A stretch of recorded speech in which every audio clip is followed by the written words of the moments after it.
आप सभी लोगों का इस क्लास में बहुत बहुत स्वागत है। और आज हम पढ़ेंगे ऑक्सीडेशन नंबर के बारे में कि क्या है ऑक्सीडेशन नंबर। तो जनरली ऑक्सीडेशन नंबर आपको जो संकुल यौगिक होते हैं उसमें निकालने में दिक्कत पड़ रही होती है। तो बार बार आज हम संकुल यौगिक में किस प्रकार से ऑक्सीडेशन नंबर निकालेंगे उस चीज के बारे में सीखेंगे। तो संकुल यौगिक में ऑक्सीडेशन नंबर ज्ञात करने से पहले कुछ चीजें आपको उसको आना चाहिए, जैसे कुछ आयन पर क्या चार्ज होते हैं। तो चार्ज के बारे में जब तक आपको मालूम नहीं है तब तक आप उसको सही तरीके से आप नहीं कर पाएंगे उसको। तो पहले हम कुछ चीज देख लेते हैं। यहाँ पर कुछ चीजें आपके लिए हम लिख देते हैं कि क्या है कि जितने भी संक्रमण धातु होते हैं तो संक्रमण धातुओं की परिवर्तनशील ऑक्सीकरण संख्याएं पाई जाती है। इस बात को आप इसको मेंशन करेंगे कि संक्रमण धातुओं की ऑक्सीकरण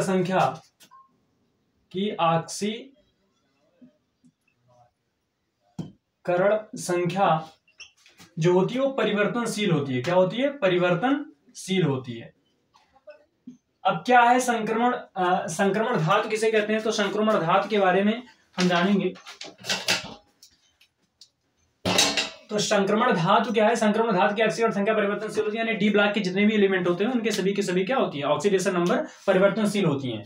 बाकी हम आपको बताएं कि फर्स्ट ए जो होता है आपका, फर्स्ट ए पीरियोडिक टेबल में आपका जिसको कहते हैं मृदा धातु। तो मृदा धातु जो होते हैं यानी मृदा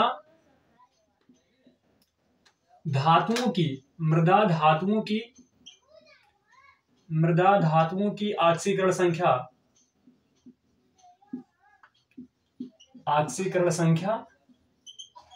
वो +1 होती है। क्या होती है? जितने भी मृदा धातु होते हैं उनकी ऑक्सीकरण संख्या +1 होती है। जैसे आपका सोडियम हो गया, पोटेशियम हो गया, इन सभी चीज का क्या होता है? ऑक्सीडेशन नंबर जो होता है वो +1 होता है आपका। इसमें फिर एक आता है सेकंड ए जिसको हम कहते हैं क्षारीय मृदा धातु। क्षारीय, ये क्षार धातु होता है, क्षार धातु।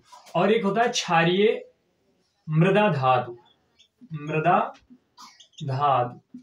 तो क्षारीय मृदा धातु की ऑक्सीकरण संख्या जो होती है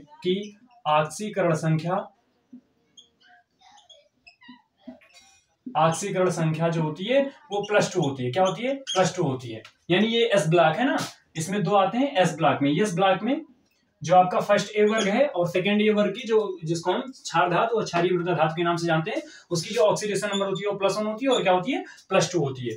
ऐसे आप पी ब्लॉक में हमने इस पर एक लेक्चर बना रखे हैं कि किस वर्ग में लगभग ऑक्सीडेशन नंबर क्या होता है। आप उसको जाकर बेसिक केमिस्ट्री के लेक्चर से देख सकते हैं।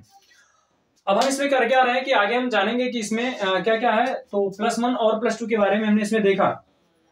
अब हम निकालना सीखते हैं कि किस प्रकार से इसमें आपको ऑक्सीडेशन नंबर निकाला जाएगा। तो ऑक्सीडेशन नंबर निकालने के लिए हम कुछ संकुल यौगिकों लेते हैं, इसको आप नोट कर लेंगे। तो हम यहाँ पर देखते हैं कि एक संकुल यौगिक ले लेते हैं K4FeCN6। पहला एग्जांपल लेते हैं K4FeCN6। तो K4FeCN6 में आपको करना क्या है कि K4FeCN6 में Fe का आपको ऑक्सीकरण संख्या ज्ञात करना है। क्या ज्ञात करना है?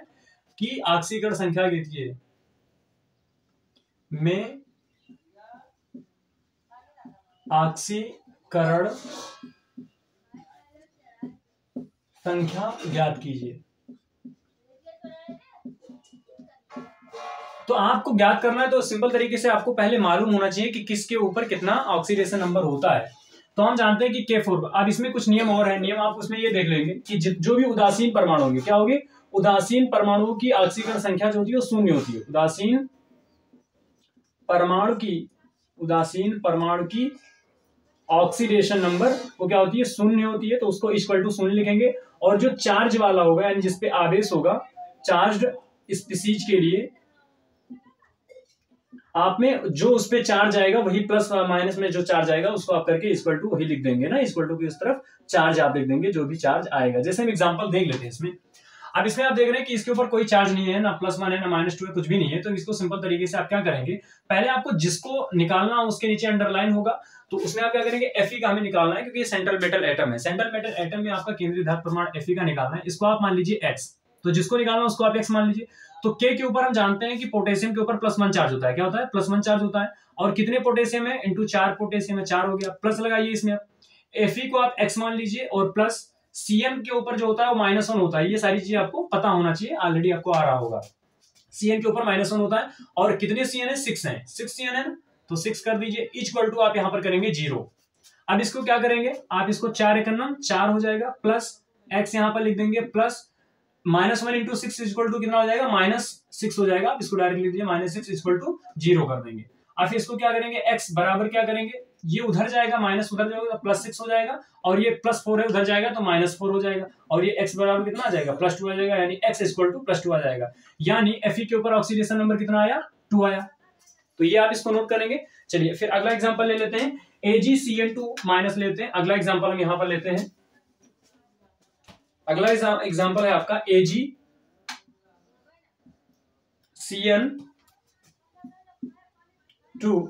अब इस पे देखो, इसके ऊपर -2 आ गया, इसके ऊपर चार्ज आ गया, तो आप क्या करेंगे, जब संकुल यौगिक में ऊपर की ओर माइनस हो तो आप क्या करेंगे, पहले जिसका निकालना है इसको आपको निकालना है, उसमें बताएगा कि आपको सेंट्रल मेटल एटम का ऑक्सीडेशन नंबर निकालना है। तो इसके लिए आप क्या मानेंगे, x मान लीजिए, प्लस Cn के ऊपर जो चार्ज होता है वो -1 का होता है, कितने का होता है, -1 इंटू 2 इक्वल टू, अब यहाँ पर अभी इसमें आपने क्या किया था, 0 कर दिया था, यहाँ पर क्या करेंगे, -2 करेंगे, क्या करेंगे, -2 करेंगे, तो x और ये क्या हो जाएगा, 2 इंटू -1 इक्वल टू कितना हो जाएगा, -1 हो जाएगा, इक्वल टू -2। तो x बराबर, तो ये -2 इधर है और ये ऑलरेडी उधर जाएगा तो +2 हो जाएगा, तो यानी जो इसका आएगा वो 0 आएगा, कितना आएगा, 0 आएगा। तो ये हो गया। अगला एक एग्जांपल और देख लेते हैं,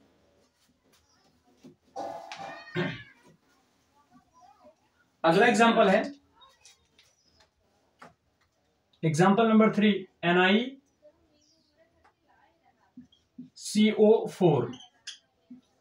अब इसमें जो सेंट्रल मेटल एटम है वो Ni है, तो Ni को आप मान लीजिए x, क्या मान लीजिए x, और प्लस CO का 0 होता है। आपको ये सारी चीजें आपको कोऑर्डिनेशन चैप्टर में आपको मिलेंगे कि किसके ऊपर लिगेंड, किस लिगेंड के ऊपर कितना चार्ज होता है।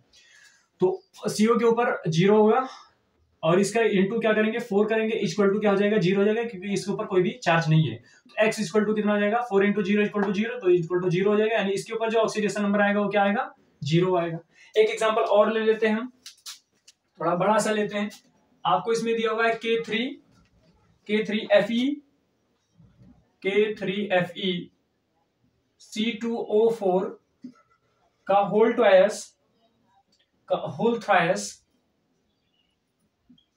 और इसमें कह रहा है कि Fe पर ऑक्सीडेशन नंबर आप निकालिए। तो Fe पर ऑक्सीडेशन नंबर आप कैसे निकालेंगे, देखिए K का होता है +1, अभी हमने बताया K के ऊपर कितना होगा, +1 होगा, कितने K है, इंटू 3 है, तो इंटू आप 3 कर देंगे, और इसको आप क्या मानेंगे, प्लस Fe के जगह पर आप x लेंगे, क्या लेंगे, x लेंगे, और प्लस C2O4 -2 ऑक्सीलेट है, तो ऑक्सीलेटों के ऊपर क्या करते हैं, -2 चार्ज होता है, तो इसको आप लिखेंगे -2, और इनटू कितनी बार है, ये 3 बार है, तो 3 इक्वल टू, कोई चार्ज होता तो वहां पर चार्ज लिख देते, चार्ज नहीं, उदासीन है, तो उदासीन होने के लिए यहाँ पर क्या लगाएंगे, 0 करेंगे। तो 3 एकम क्या हो जाएगा, ये 3 हो जाएगा, और प्लस x, और 3 इंटू -2 इक्वल टू -6 हो जाएगा, इक्वल टू 0, -2 इंटू 3 क्या हो जाएगा, -6 हो जाएगा। इसको आप क्या करेंगे, x इक्वल टू -6 उधर जाएगा, तो ये +6 हो जाएगा, और ये +3 है तो उधर जाएगा, -3 हो जाएगा, तो ये फाइनली आंसर कितना आएगा, +3 आएगा। यानी इसमें जो चार्ज आएगा Fe के ऊपर कितना आएगा, +3 आएगा। इस पे 0 आया था, इस पे कितना आएगा, +3 आएगा। चलिए एक एग्जांपल और इसमें लेते हैं, इसको आप नोट कर लीजिए। एक हम प्लस वाला ले लेते हैं, अभी तक उदासीन वाला लिए, तो अब प्लस वाला ले लेते हैं। प्लस वाला इसमें आपको दिया हुआ है COCl,